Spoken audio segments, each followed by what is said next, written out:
Yo, what is up, Miami Dolphins fans? Bro, it's your boy King Mac here, and I'm bringing you another banger video, man.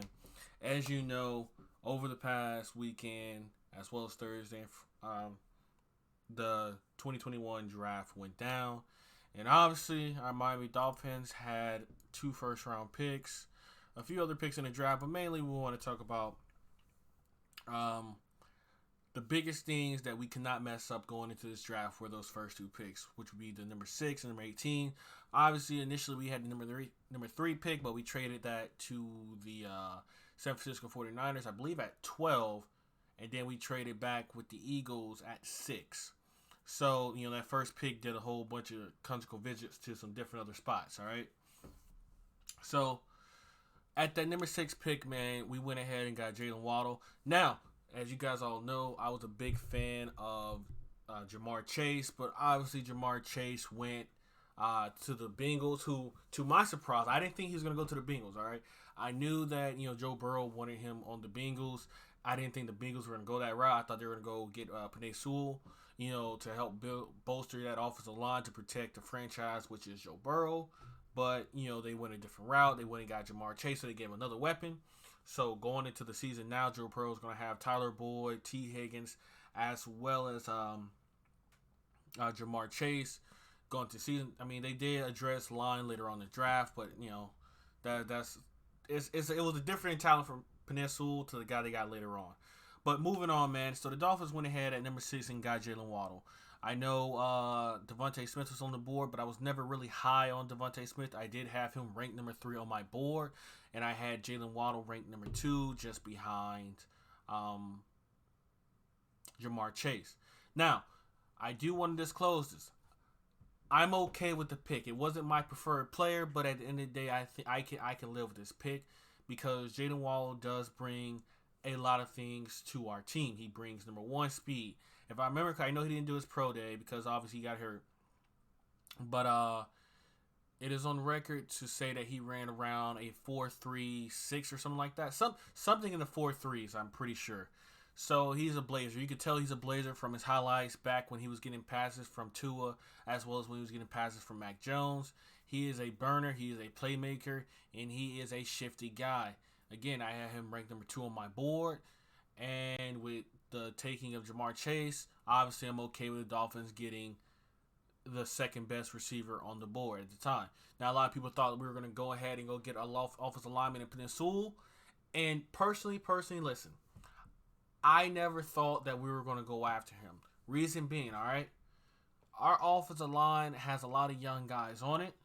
A lot of guys who I think can become starters, good starters for our team. I think Austin Jackson had a pretty good year, considering that he had a bone marrow transfusion, I want to say, the season prior. So he was still fully recovering from that. He even played like that in college. Not only that, he was 20, so he was I want to say he was a redshirt sophomore going into the draft. As well as, what I'm saying, like he was a young guy, and he came and I feel like he held his own. And then you move over to that right side, you had Robert Hunt, who Robert Hunt had ups and downs during the season. I think he is better than Jesse Davis. I think he needs another year to develop. And, but I still think Robert Hunt will be solid at that right tackle spot. Now, I know we did get DJ Fluger, so I'm pretty sure he might be competing at that right tackle spot or interior lineman. I don't know. Or they might be trying to move Robert Hunt inside. Now, if they move Robert Hunt inside, I would prefer him play left guard, but I don't know how that transition works from right tackle to left guard. I know he has played a little interior lineman before, but I don't know if he can make that transition to the opposite side guard. Now, with that said, I think the best offensive line we have on this roster currently is Solomon Kinley.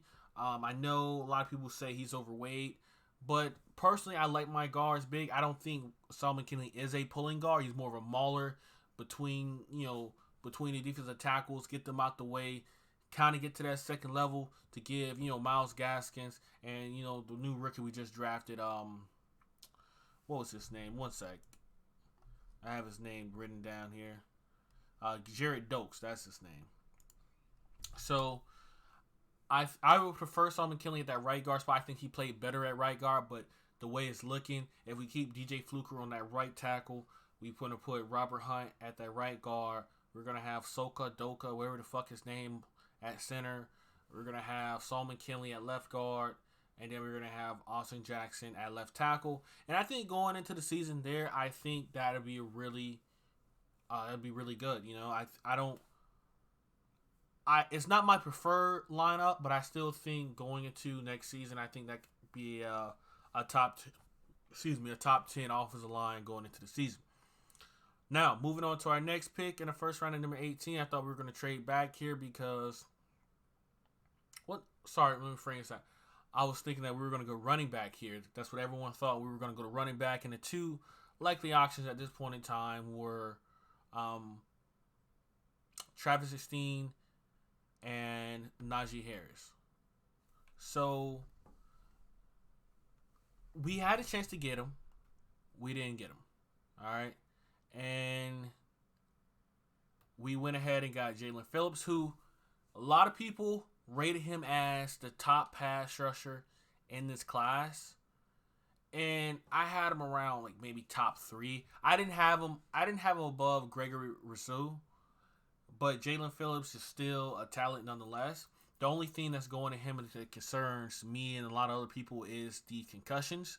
Can he keep them down? Can he stay healthy? You know, I believe at one point there's a time where he was going to quit, thinking about quitting. So, you know, I just want to make sure that he has a full career and that, you know, he's not going to be one of those guys like Hunter Henry or Tyler Eifert, you know, constantly just getting injured, and then, you know, Andrew Luck, and they just call it a quits early, you know. So I'm going to look forward to him. I think he is going to be a day one starter, just like I think Jalen Waddle is going to be a day one starter.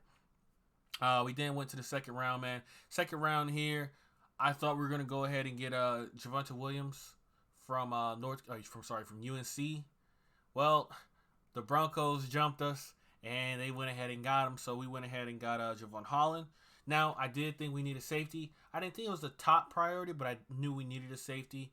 But I think with this Javon Holland guy, I didn't really see much of him. I watched a little tape, not too much.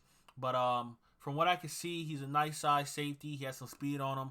I'm thinking this guy's going to probably play free, and we're going to move Brandon Jones to strong and obviously play Eric Rose situational. But I think that also is going to give us the ability to put Bobby Kane back to where he thrives at, which is the slot position, and get him away from safety, which I don't think he really played all that good at. Obviously, Eric Rose is still going to be a situational safety guy, you know, tight ends, you know, like when we come across guys, Darren Waller, Rob Gronkowski, any of the bigger name tight ends in the league. I think we're still going to use him for those type of situations. Not much on Javon Holland. I got to look more on him. But again, I don't hate the pick. I don't think it was...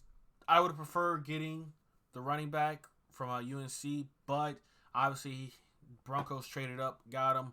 So, hey, it is what it is. You got to move on. You got to get the next best player you can get. I still think there was some good offensive linemen on the board around this area.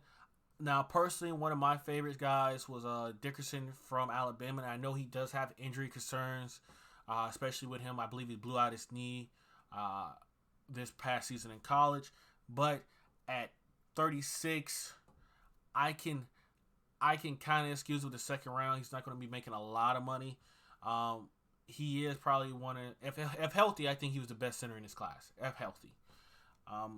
But we instead, you know, we went and got the safety, which is fine. I can live with it. Moving on, we got Liam Eichenberg from Notre Dame. You can't go wrong with a Notre Dame offensive lineman, so I'm not too mad about this pick or anything like that. It's a good pick. Hopefully, he can play interior. If he can play interior, man, maybe, you know, DJ Fluker becomes good depth. Maybe we can finally get rid of Jesse Davis. And I know a lot of people like Jesse Davis. I think Jesse Davis is garbage. I'm sorry. I don't think he will never be starting caliber lineman in NFL. I'm sorry. He won't. Moving on, we went and got one of the biggest surprise on the board. Now, a lot of people were surprised because we could have got Brevin Jordan here if we were going to go tight end. But we ended up getting Hunter Long from Boston College. Now, I'm not too familiar with Hunter Long. I looked at some of his stats. I know I want to say he had like 600 or 700 receiving yards last season. He's a 6'5" tight end. He's pretty much the same mold as Gesicki. but apparently he can block a little bit better. I don't think Kaseki's going to be gone. I think they got this just in case, but I don't think they're going to let Kaseki go anywhere. He's been doing nothing but improving every season he's been on our roster. So I just see this maybe they get rid of Durham Smythe because Durham Smythe has been our blocking tight end for the past few seasons. So maybe Durham Smythe wants to go somewhere else. He wants to go somewhere where he can start. Who knows? We can bring in Hunter Long and he'd be that block guy. Maybe catch a few like Smythe did. Moving on, we got a lineman from UMass, Larnell Coleman. Now, Larnell Coleman, I don't know too much about him. I'm going to be honest. I looked at some of his film for his pro day. He looks very athletic. He can move. I did like the bend in his knees. He has some good agility. I like the way he worked his hands. Pause. So, I think he's going to be a competing guy just to add more depth to this line. I don't know if he's going to be a starter, but he definitely can compete for a backup role because you can never have too many offensive linemen. All right, I only can name like maybe 3 reserve line we have, and those 3 are Michael Dieter, Jesse Davis. Actually, we might only have 2. Now that I think about it, probably look back into that. Oh, I think we still have the dude that we got from the Texans. I could be wrong though, but I think we still have him. And then moving on to our next pick, we have Jared Dokes. So we finally got that running back down in the 7th round. He's a 6 foot 230. He's kind of that blend of power and a little bit of speed. He's not as big as Kalen Ballage as far as height-wise. I don't think he has the same speed. I believe Kalen Ballage ran a 4.4. I don't think Jerry Dokes is out here running a 4.4. But from game film of him, he's a nice cower back. He can catch out the backfield, which is a big thing. That is something tremendously I think we needed to add to our team. Not saying Myles Gaskin couldn't do it, but I think Myles Gaskin was the only one who could do it. Sabah Ahmed, I really couldn't see him come out the backfield. Also, it gives us a bigger back on the roster. Obviously, things didn't work out with Jordan Howard. For whatever reason it was, I don't know, but things didn't work out with him. So now we're bringing in a guy who can catch as well as run the ball. So I'm pretty sure he'll be on the roster. I don't see any competition that would not allow him to be on the roster. So look forward to that. Overall, this draft covered a lot of our needs. I did feel like Hunter Long was maybe not one of our major needs. We could have went running back, lineman, or something there as well. But nevertheless, we still got him. I give this draft right here I want to say a B plus in that area. It didn't overly wow me. Obviously the Jayden Waddle pick, kind of was like the highlight of the draft for me at least. And Jaden Phillips, pending if he's medically going to be around for the long run, was also a great pick. But Jaylen Waddle, man, that he added another dynamic to our wide receiver room. And I want to say this because I know it's going to be an unpopular opinion, but I think Devonta Parker is going to be on his way out. I really do. I love Devonta Parker. He was a late bloomer. I thought he was I'm not going to call him a bust, but he didn't fully live up to his potential. He showed that he could, but at the end of the day, he is what he is. He can't stay on the field. He can't be consistent for us. And I think Jaylen Waddle brings a new mesh to our team. He brings that over-the-top factor. I think his best comparison in the NFL is Tyreek Hill. Blazing speed, burner, good route runner. Phenomenal route runner, all right? And again, the only reason, and I will say this, the only reason I didn't have him as number 1 receiver, if Jalen Waddle was 6 foot, him and Jamar Chase, they would have been neck and neck for number 1. All right, neck and neck. And Devontae Smith would be in there too if he was 200 pounds at least, but he's not even 200 pounds, guys. And he went to Philly. I think he's still going to have a great career. I think he's going to pack on probably about 10, 15 pounds in training camp. So he's probably going to hit I want to say 185, maybe 190 at least. So And with that said, man, that's my thoughts on the draft. I'm gonna go more in depth on each position going into the next season. So I'm gonna do a QB breakdown, running back breakdown, tight end, offensive line, etc., etc. But hey, leave a like, comment, and subscribe, man, for more content. If you have any video about a certain player you want me to make, man, hey, just leave it down in the comments. I'll see if I can make a video on it, look into it. But again, this is your boy Mac. I'm out.